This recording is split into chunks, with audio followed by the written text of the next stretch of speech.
ব্যাপার কি মহারাজ? আজ যেন আপনাকে খুব বিরক্ত দেখাচ্ছে। আছে আছে মন্ত্রী, কারণ আছে বই কি। কি কারণ মহারাজ? আপনি নির্দ্বিধায় বলুন মহারাজ, মন্ত্রী মশাই সবটাই সামলে দেবেন। আরো বেশি করে ঘেঁটে দেবেন। এই যে দেখেছো, এই সব চলছে, আমার সভাসদদের মধ্যেই রেষারেষি চলছে। যথার্থ বলেছেন মহারাজ। নিজেদের মধ্যে রেষারেষি করে কয়েকজন সভাসদ রাজসভার পরিবেশ নষ্ট করছে। সরোবরকে পঙ্কিলময় করছেন। আমাকে দেখে কিছুই শিখছে না মহারাজ। কেউ কেউ তো আবার নিজেকে মহারাজের থেকেও বড় মনে করছে। কি হলো গোপাল, তোমার মনে যেন নতুন কোনো ভাবনার উদয় হয়েছে বলে মনে হচ্ছে। না মানে বলছিলাম কি, ওই সভাসদদের মধ্যে আন্তরিকতা বাড়াতে আর অতিথি সেবায় উৎসাহ দিতে আপনি না হয় মাঝে মধ্যে খাওয়া দাওয়ার আয়োজন করুন। খাওয়া দাওয়ার আয়োজন হবে জমিয়ে, মাঝে মধ্যে গল্প গুজব হবে গুছিয়ে। পরিকল্পনাটা ভালো, তবে ব্যাপারটাকে আরো একটু ছড়িয়ে দিতে হবে। মানে সভাসদদের বাড়িতেই ঘুরিয়ে ফিরিয়ে আয়োজন হোক, সবাই তাতে যোগদান করবে। তাহলে তো গোপাল আগে পালাবে। আরে বাবা, পালাবে কোথায়? খপ করে ধরবো একেবারে। ধরা ছাড়া না হয় পরে হবে, তবে আমাদের সব কাজে মন্ত্রীমশাই তো পথপ্রদর্শক। মন্ত্রীমশাইকে দেখেই তো শেখার কথা আমাদের। তাই মন্ত্রীমশাই খাওয়ানো শুরু করুক না হয়, বাকিদের পশ্চাতে হবে। হ্যাঁ, এই কথাটাও উড়িয়ে দেওয়া যায় না। মন্ত্রী না হয় তৈরি হোক তাহলে। মন্ত্রী মশাই পথ দেখাবেন আর আমরা পিছন পিছন হাঁটবো তাহলে। মন্ত্রী মশাইয়ের মহাভোজ হয় নাকি রোজ রোজ? আগে একদিনই হতে দিন রাজকবি। মন্ত্রীমশাই তো এখন থেকেই খাবি খাচ্ছেন মনে হচ্ছে। আমাকে ফাঁসিয়ে দিয়ে আবার মজা করা হচ্ছে। যদি আমাকে খাওয়াতেও হয় তাহলে গোপালকে যেন তেন প্রকারে বাতিল করতে হবে।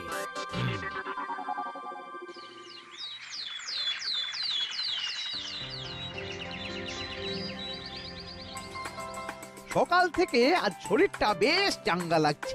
মনে হচ্ছে সারাটা দিন হই হই করে কেটে যাবে। হই হই করো আর চই চই করো। আগে তুমি এই বাজারের থলিটা ধরো দেখি। হ্যাঁ, সাত সকালে বাজারের থলি। আকাশ থেকে পড়লে যেন বুঝছি, বুঝতে পারছো না? সেটা মন্ত্রীমশাই বেশ ভালোই বুঝেছেন। আসলে উনি বুঝতে পারছেন না যে ওই ছোট্ট থলিতে কি করে কিভাবে বাজার ভরে আনা যাবে। মন্ত্রীমশাই তো বড় থলে লাগবে। হ্যাঁ হ্যাঁ, অনেক জনকে খাওয়াতে হবে কিনা। ব্যাস ব্যাস দিল, সকাল সকাল হাটের মাঝখানে হাঁড়িটা ভেঙে দিল তো। আচ্ছা, তোদের পেটে কি কোনো কথা থাকে না? যেই শুনলি অমনি অমনি গিন্নি মায়ের কাছে ফাঁস করে দিতে হবে না? সে ওরা যা করেছে বেশ করেছে। তোমার মতো তো আর পেটে কথা চেপে রাখিনি। এ মুরত কি আর ওদের আছে? এখন তুমি আমায় বলো তো, সবাইকে ডেকে খাওয়ানোর এরকম ইচ্ছেটা হঠাৎ তোমার হলোই বা কেন? আমাকে কি ভূতে ধরেছে যে সবাইকে ধরে ধরে এনে খাওয়াবো? সব ওই গোপালের কারসাজি। ওই তো মহারাজের মাথার পোকাটা নাড়ালো। অমনি তুমি নড়ে গেলে। না না, আরে সেই ব্যাপারে তুমি নিশ্চিন্ত থাকো গিন্নি। যে কোনো ভাবেই হোক খাওয়ানোর ব্যাপারটা আমি ঠিক এড়িয়ে যাব। দেখি দেখি কতদিন সেটা পারো। সবাই মিলে চেপে ধরলে তুমি কি আর সামলাতে পারবে? পারবো মানে? পারতেই হবে।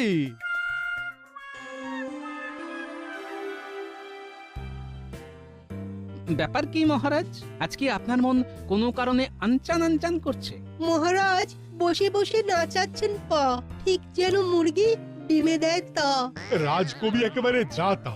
কোথায় মুরগি আর কোথায় মহারাজ? এই না মানে উল্টে গেল মনে হচ্ছে। কিন্তু সোজা কথাটা তো সোজা ভাবেই জানতে ইচ্ছে করছে।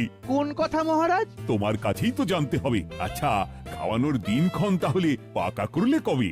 খাওয়া দাওয়া কি আদৌ হবে, নাকি ওই খাবো খাবো করে দিন কেটে যাবে?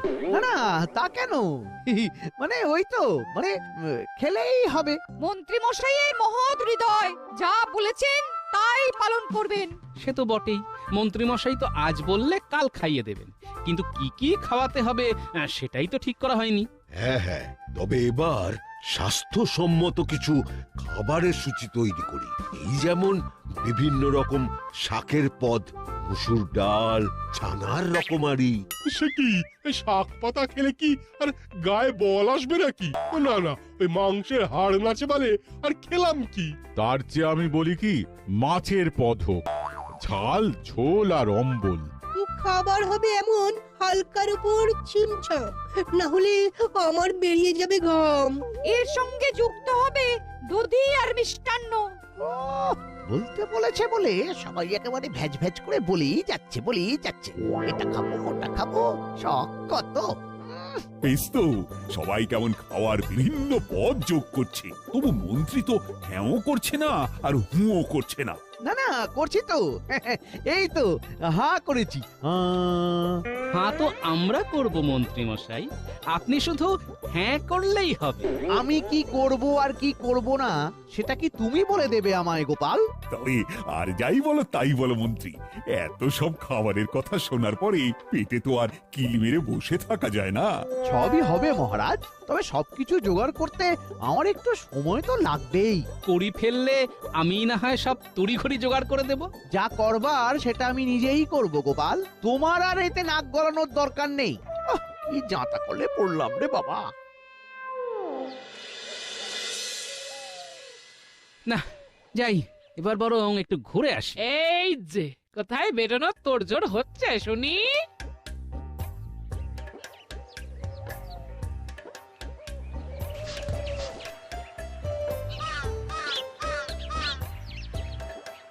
বেশ ভালো সময় এসেছি মনে হচ্ছে। দাদু কোথাও বেরোচ্ছে, ওই দেখ। দাদু বেরোলে কি আর একা একা বেরোবে? আমাদের সঙ্গে নিয়েই যাবে। হ্যাঁ হ্যাঁ, চলো দাদু, আমরাও যাব। ব্যাস, দলবল তৈরি হয়ে গেল। কিন্তু তুমি যাচ্ছটা কোথায় সেটা তো বললে না। মন্ত্রী মশাই আমাকে খাওয়ার ব্যাপারে নাক গলাতে বারণ করেছে, কিন্তু পা বাড়াতে তো নয়। তাই বাচ্চাদের নিয়ে এবার পায়ে পায়ে ঘুরে দেখব মন্ত্রী মশাই কেমন কি আয়োজন করছে। মন্ত্রী মশাইয়ের খাওয়ানোর জন্য যেভাবে আদার জল খেয়ে লেগেছো, ওই সেরকম অন্য কাজের বেলায় তো দেখাও না। আমি তো দেখাই, কিন্তু তুমি দেখতে পাও না গিন্নি। এ তুমি যাই বলো, তবে এটা শুনে রাখো, আগে থেকে না এত নাচানাচি করলে শেষে কপালে কাঁচ গলাই জোটে। তাহলে গোপাল দাদু এত ছোটাছুটি না করে তুমি বরং এক জায়গায় বসে থাকো। বসবো তো বটেই, তবে সেটা যেখানে সেখানে নয়, একেবারে মন্ত্রী মশাইয়ের বাড়িতে খেতে বসবো।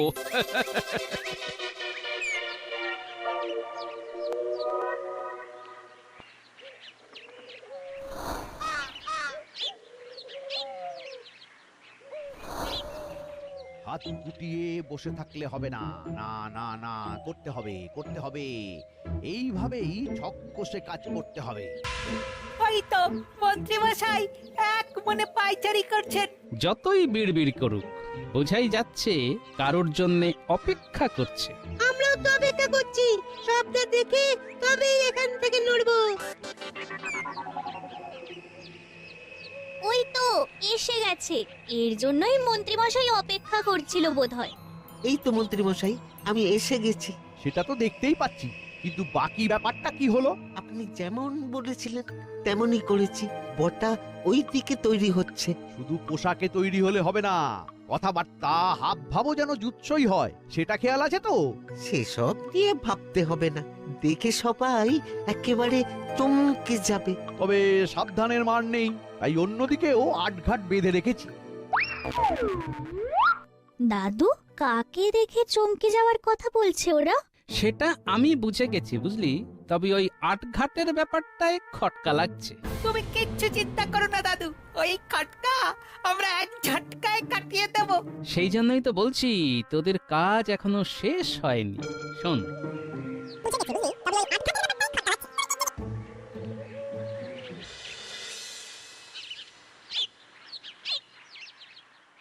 না না, ফিসফিস করে জোরে জোরে অনেক রকম ভাবেই তো বলে দেখলাম, তবু তোমাকে তো টলাতে পারলাম না।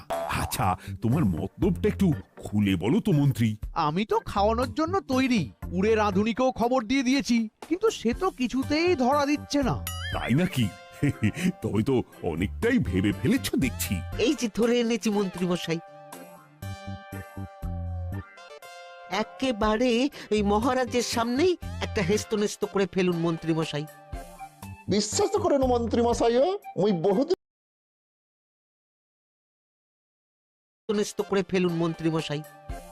বিশ্বাস করেন মন্ত্রী মশাই, মুই বহুদিন আমার দেশের বাড়ি যাই নাই, তাই কোনো কাজে ধরবো না, ওইখানে যাইব। শুনুন মহারাজ, শুনুন কথাখানা শুনুন একবার। আরে বাবা, বাড়ি তো না হয় যাবে, কিন্তু তোমায় ছাড়বে কে?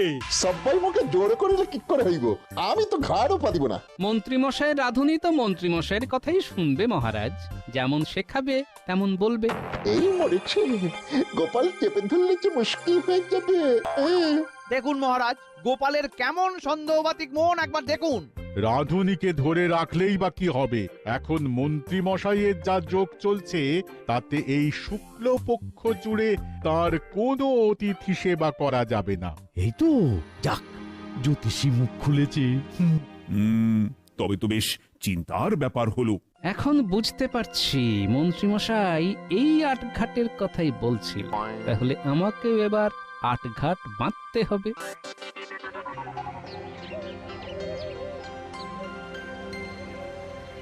হয়েছে গিন্নি, হয়ে গেছে হয়ে গেছে। খাওয়ানোর ব্যাপারটায় ধামা চাপা দেওয়া গেছে। ধামা চাপাই পড়েছে, একেবারে কি বন্ধ হয়ে গেছে? খাওয়াতে তো তোমাকে হবে, তাই এত লাফালাফি করে লাভ কি? খাওয়ানোর ব্যাপারটা একবার যখন ধামা চাপা পড়ে গেছে, তখন আর এটা নিয়ে নড়াচড়া করতে দেব না। গোপাল কি তোমাকে ছেড়ে দেবে ভেবেছো? ঠিক ঠিক চিনে চক্কের মতো লেগে থাকবে। যোগ ছাড়ানোর জন্য প্রয়োজন পড়লে নুনের ব্যবস্থা আমিই করব। আর ওই যোগ ছেড়ে গেলে খাওয়াতেও আমার আপত্তি নেই, আর সবাইকে খাওয়াতে রাজি, কিন্তু গোপালকে কিছুতে নয় নয় নয়। বলুন মন্ত্রী মশাই, আমরা আপনার কোন কাজে লাগতে পারি? আপনি তো জানেনই যে আমরা সব পারি। কি পারো আর কি পারো না সেটা না হয় পরে ভেবে দেখব, তবে আপাতত গোপালের ওপর নজর রাখতে হবে, সেটা দেখো।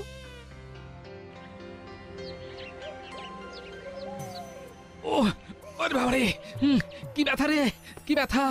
ও কখন থেকে দেখছি খালি করে যাচ্ছ, আমার নাম নেই? হ্যাঁ, দাঁতে ব্যথা হয়েছে, সেটা আবার দাঁড়িয়ে দাঁড়িয়ে দেখার কি আছে?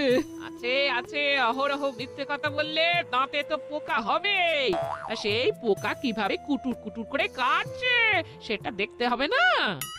অতই যদি দাঁতের পোকা দেখার ইচ্ছে, তবে তাদের ডেকে নিজের দাঁতে বসাও না, তখনই মালুম পাবে।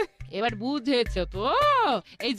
এই যে তুমি আমাকে দিনরাত দাঁত নিয়ে খোঁটা দাও, তার জন্যই তোমার দাঁতে ব্যথা হয়েছে। দাও এবার দুধ আর খইটুকু খেয়ে ধন্য করো।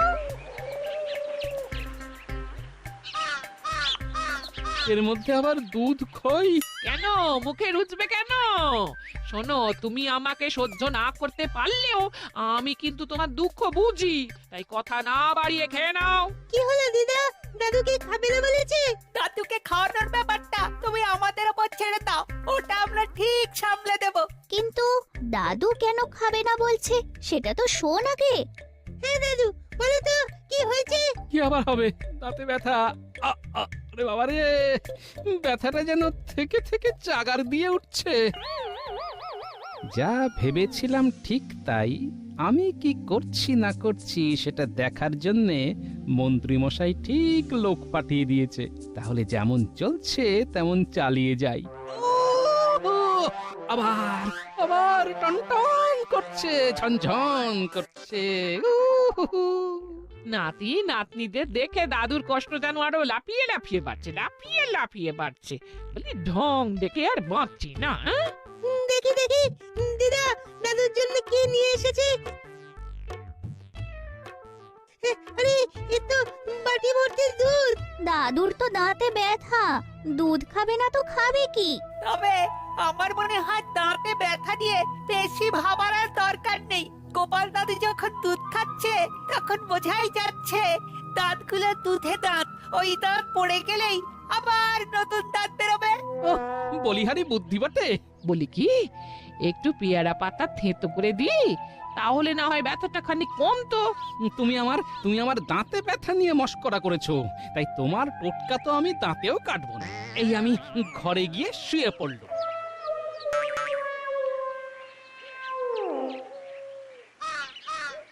কি রে ঘটা, কি বুঝলি? মন্ত্রী মশাইকে প্যাঁচে ফেলতে গিয়ে গোপাল দাদারই প্যাঁচ কেটে গেছে। চল চল এক্ষুনি খবরটা চালান করে দি।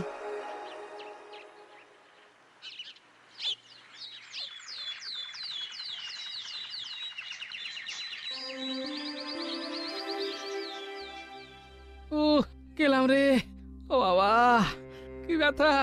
আরে আরে, এ কি, তোমার আবার কি হলো গোপাল? ওরকম হাউমাউ করছো কেন? হঠাৎ করে দাঁতে ব্যথা মহারাজ।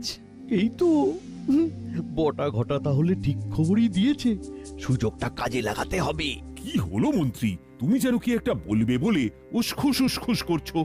নতুন করে কি আর বলবো মহারাজ, ব্যাপারটা তো অনেকটা ওই রকমই। ওই যে আপনার হাত মাথার উপরে থাকলেও গোপাল তার মর্ম বোঝে না। নিজেও যেন একেবারে বুঝে উল্টে যাচ্ছে। ওই দেখুন মহারাজ, গোপাল কেমন দাঁত কিড়মিড় করছে। কি কষ্ট, কি কষ্ট। মনে হচ্ছে খাওয়া দাওয়া আমার মাথায় উঠলো। এবার শুধু খাবার দেখেই পেট ভরাতে হবে, খাবার তো আমি দাঁতেও কাটতে পারবো না মহারাজ। কি হে বৈদ্য, তুমি কি এখনো হাতের উপর হাত দিয়ে বসে থাকবে? গোপালকে সারিয়ে তুলতে হবে তো। সে তো করতেই হবে, তবে গোপালের যা অবস্থা বুঝছি তাতে সেটা করতেও বেশ কয়েকদিন লাগবে মনে হচ্ছে। সহজে এই দাঁতের ব্যথা কমবে না। যাক, চিনে জোকের হাত থেকে বাঁচতে নুনের আর দরকার পড়েনি, বরং এবার এই সুযোগেই আমি এমন কিছু করব যাতে সবাই আমার গুণ গায়।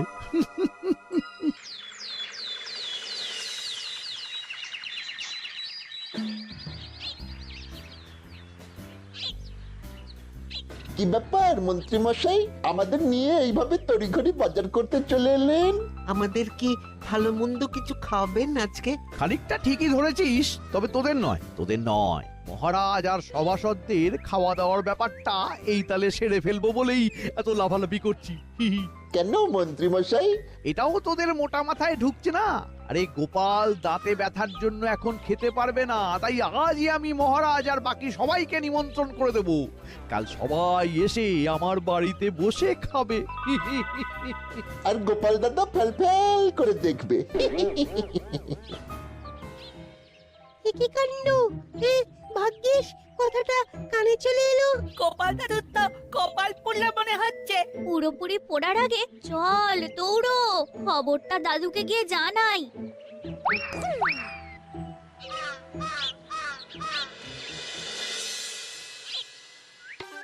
হবে হবে, কিছু একটা হবে মনে হচ্ছে। এ ভেবেই তুমি বসে বসে পা দুলিয়ে যাও, আর কি। না না দাদু, বসে থাকলে হবে না, কিছু একটা করতে হবে। না হলে মন্ত্রী মশাই হাততালি বাজাবে। কি বলতো, কি হয়েছেটা কি? গোপাল দাদুর দাঁতে ব্যথার সুযোগে মন্ত্রীমশাই খাওয়া দাওয়া করিয়ে দিচ্ছে। বলিস কি? ঠিক হয়েছে, তোমার খুব খাবার ইচ্ছে ছিল না, নাও এবার কত খাবে খাও। তুমি মন খারাপ করো না দাদু। আরে না রে, খাওয়া যদি কপালে থাকে তাহলে আটকাবে কে?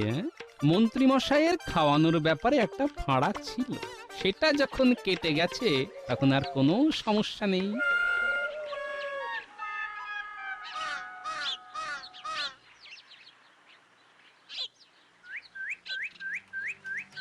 এই তো সবাই এসে গেছে দেখছি। না, অতিথি আপ্যায়নটা ঠিক করে করতে হবে। সেটা নিয়ে তুমি অত ভেবো না, আমি সবাইকে যত্ন করে খাওয়াবো। মহারাজ নিজে এসেছেন বলে কথা। ওই মন্ত্রী, এদিকে আয়োজন কত দূর? সব গুছিয়ে রেখেছি মহারাজ, আপনারা বসলেই গরম গরম পরিবেশন করে দেব। সব বাধা বিপত্তি কাটিয়ে এই যে আয়োজন করতে পেরেছি, তাতেই আমার মন ভরে যাচ্ছে মহারাজ। না না মন্ত্রী, তোমার তো প্রশংসা করতেই হবে। প্রশংসা আপনি একা একা করবেন কেন মহারাজ? আমিও আপনার সাথে গলা মেলাবো। এ কি গোপাল, তুমি? তোমার না দাঁতে ব্যথা? গোপাল, তুমি এসেছো তাহলে? গন্ধে গন্ধেই চলে এলাম মহারাজ। সে না হয় এলে, কিন্তু খাবে কি করে? তোমার তো দাঁতে ব্যথা। মন্ত্রী মশাই যখন অত বাধা বিপত্তি কাটিয়ে খাওয়াতে পারেন, তখন আমিও না হয় দাঁতে দাঁত চেপে খেয়ে নেব মহারাজ। খাবার সময় এসে পড়ছেন যখন, তখন আর অভুক্ত রাখি কি করে? হ্যাঁ হ্যাঁ, দাও দাও, সাজিয়ে দাও একেবারে। সে নিয়ে আপনি ভাববেন না মন্ত্রী মশাই, আমি ঠিক নিজের মতো করে গুছিয়ে নেব।